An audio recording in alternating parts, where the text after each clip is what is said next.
Understanding behavior. Why do we behave as we do? One theory that can be useful in understanding and managing our own behavior is choice theory. The psychologist William Glasser says that there is a difference between internal and external control psychology. External control psychology explains that our behavior and reactions are based on what other people do or how they behave. Internal control places the control of our behavior inside ourselves. Glasser says we are always in control of our actions and behavior. By controlling our thoughts, we control our actions. There are rare exceptions, like in situations of fear or panic, the fight or flight reaction can still occur, but we are largely in control of our own actions. Understanding behavior does not excuse disrespectful or hurtful actions. Rather, it gives us a way to be response-able. That's making a conscious choice about how we behave. So Glasser also says if we develop better ways to manage our thoughts, we can change outcomes rather than blaming everything on what's around us or trying to change others' behavior. This theory is called choice theory, and here are the important ideas behind it. The only person whose behavior we can control is our own. All we can give or get from other people is information. All human beings have 5 basic needs. Behavior is an attempt to satisfy those 5 basic needs. All we do is behave. Every behavior is a total behavior and is made up of 4 components: acting, thinking, feeling, and physiology. Most problems are current relationship problems. Glasser proposes that we have 5 basic needs that drive all of our behavior. Understanding these 5 basic needs can be very useful in our quest for happiness or success in life.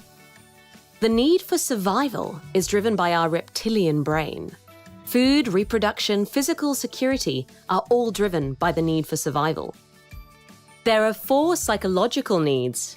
He says these needs are love, belonging and connectedness; power, the need to feel competent and in control; fun, play, amusing oneself or novelty; and freedom, freedom to and freedom from, the ability to make choices. It's important to understand that everyone has a different profile or mixture of these needs. For example, one person may have a strong need for love and belonging and come into conflict with their partner who may have a lower need for love and belonging, but a high need for freedom. Glasser suggests that we have pictures in our mind of when we have been, or would be, most happy. For example, going for a holiday with a partner could fulfill your needs for love and belonging, freedom, fun. Or playing a sport can make you feel good at something, be fun, and you may have a strong sense of belonging with your team. These pictures in our minds, or what he calls quality world pictures, can prompt us to behave in a certain way if we think that our reality doesn't live up to these pictures. Sometimes the pictures in our minds are unrealistic. For example, if we think love looks like someone getting us breakfast in bed every day, this may not be how someone else sees a relationship. We use these mind pictures to weigh up what we are getting with what we are wanting. Glasser describes our behavior as a combination of 4 things: thinking, doing, body sensations, and emotions. These 4 things make up what he calls our total behavior. He describes total behavior as the 4 wheels of a car, with thinking and doing being the front wheels. He says that to change how we feel, we can change our thinking and our actions, because this then changes the total behavior.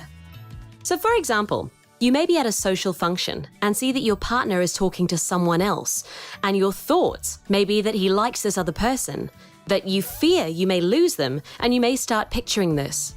This would be accompanied by possible increased sweating, increased blood pressure, and you may be feeling panicky and anxious. The actions you may be taking in this total behavior is to stare at them and watch their every movement. If you don't really like this feeling, you may decide to change your thoughts, to think that you trust your partner. This would lead to being calm and relaxed in your body with a feeling of enjoyment. The actions that may go with this is to move to another area and focus on the conversation you're having with the people around you. This next part is really important and helpful. Glasser asks us to consider whether our total behavior is getting us closer or further away from what we really want. If you want a good relationship with your partner, will behavior A get you closer or further away from this? What about behavior B? There is no particular judgment or hierarchy of needs or behavior in Glasser's theories. He provides an invitation to responsible behavior, which he believes leads people to lead happier and more satisfying lives. Some behaviors he's identified as helpful or not helpful in getting closer to what we want are connecting habits, which are supporting, encouraging, listening, accepting, trusting, respecting, negotiating differences. The disconnecting habits, criticizing, blaming, complaining, nagging, threatening, punishing, bribing, or rewarding control. Glasser also suggests a pretty simple self-reflection activity to help you get what you want. What do you want? What are you doing? Is this getting you what you want? Is it getting you closer or further away? What else could you do? Do you need some help with that? Believing we make active choices about our behavior and having the freedom to make different choices can be empowering if we can start to see and try some different thoughts and actions and decide if they're more effective in getting us close to a happier and more positive life. It is possible to change our thoughts, and this gets easier with practice. There is much research now about how our thoughts create our reality. Becoming self-aware and controlling your thinking can be a very useful way to move closer to the life and the relationship you want. Want to know more? Check out this link.